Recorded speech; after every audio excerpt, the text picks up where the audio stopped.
Good afternoon, Minimode family. It's Dr Michele McDowell here again, and this is the second of the series where I'm talking about loss and bereavement and how to support our young people through this time. It's been a really challenging time. I'm sure most of you would agree. It's unprecedented time, as we keep hearing that word. For young people, it's particularly challenging because they're having to they abruptly ended their experience of normal as we know it. Really, they were told one day, actually, that's it, schools ended until we start again, and they weren't sure and still aren't sure of when that will be for some year groups. So how do we manage and support young people during this time? The most important thing is to communicate. It really is, because one of the things that we experience when we don't know what's happening in the future is anxiety and worry. And the best way to counterbalance that is by feeling that you can communicate and express how you're feeling. Depending on the age of your child or young person, they'll be able to do that, and you can support them with doing that in different ways. Now, if your child is between 0 to 3 years old and they're developing their vocabulary, or of a different developmental stage, what you can do is express, or encourage them to express how they're feeling through visuals. So it might be using emojis, a happy emoji, a sad emoji, and putting the numbers of 0 to 5 in between them, so they can have a little bit of a tick chart a few times throughout the day to kind of recognize how they're feeling. Talk to them about the difference that life is like now. Do it on a regular basis. It's not going to be one size fits all, but you can sort of say to them, oh, it's really been a bit tricky, hasn't it? The fact that we're not being able to do the things that we would have done in the past. Obviously, you'll adjust that to your child's understanding and age and stage, but for the younger ones, please try and keep it as visual as possible.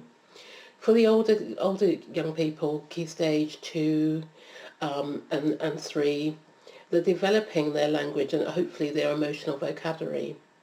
So it's easier to communicate with them, if you like, using language, emotional-based vocabulary that they'll be able to understand.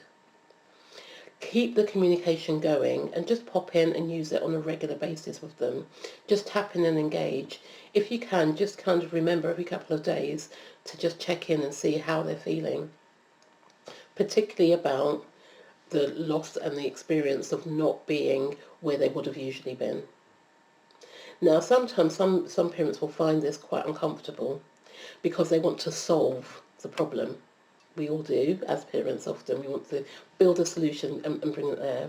Part of the learning and part of the emotional learning, and a really important part of emotional regulation, is to allow children to recognise that they can be comfortable in not knowing and feel nurtured and secure around not knowing every single step of the way.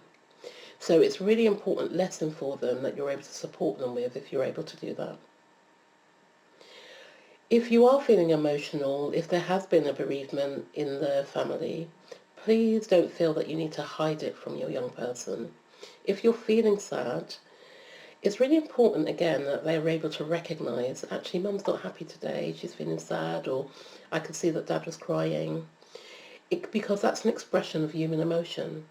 And it's really important that young people understand that there will be times where you're feeling extremely happy, but there will be times where they'll be feeling sad as well. And all of these different feelings are valid and very important. So if you are feeling emotional, don't feel that you need to hide all of that from your young person. There is a lot in the news every single day about the trauma people are experiencing, about the death toll, and there are a range of things that are traumatic that we're hearing all the time. I know I said that in the previous post, but I will say it again. Please try and reduce the exposure for all of you to outside influences on a regular day-to-day basis. Maybe decide on a time where you'll be able to watch adult-like news, And perhaps maybe once a week where your young person is then engaging with child appropriate information. So they're feeling that there's a sense of belonging, if you like, to the wider community. So that in itself is really important as well. So communication is key. Showing emotions is really important, and expressing emotions. Being in control of your environment as well. So ensuring that you're knowing what when your young person or you are listening to news, and being able to cut that off at appropriate times, because it's very anxiety provoking. Unfortunately, loss and grief is very much a part of our human experience. It is. So the more we can learn how to manage this and engage with it, the better it is. So there's a part of teaching and supporting your child with recognizing and accepting that there isn't all of life that they will be able to be in control of, and bereavement and grief is very much a part of that process.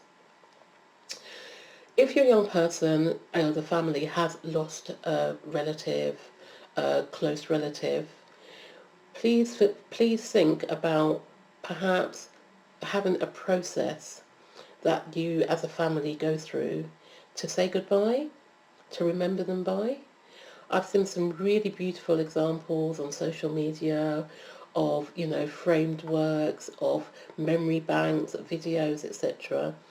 You as a family really think about the best way of capturing those memories for yourself. So you've got something to hold on to and remind you of that person. And it's a really good way of saying goodbye. Finally, sorry, I could go on and on and on, but finally I really want you to think about being able to express using the exact words rather than vague terms. So if somebody has died, say that. Communicate that to your young person, and then have a discussion about what that means.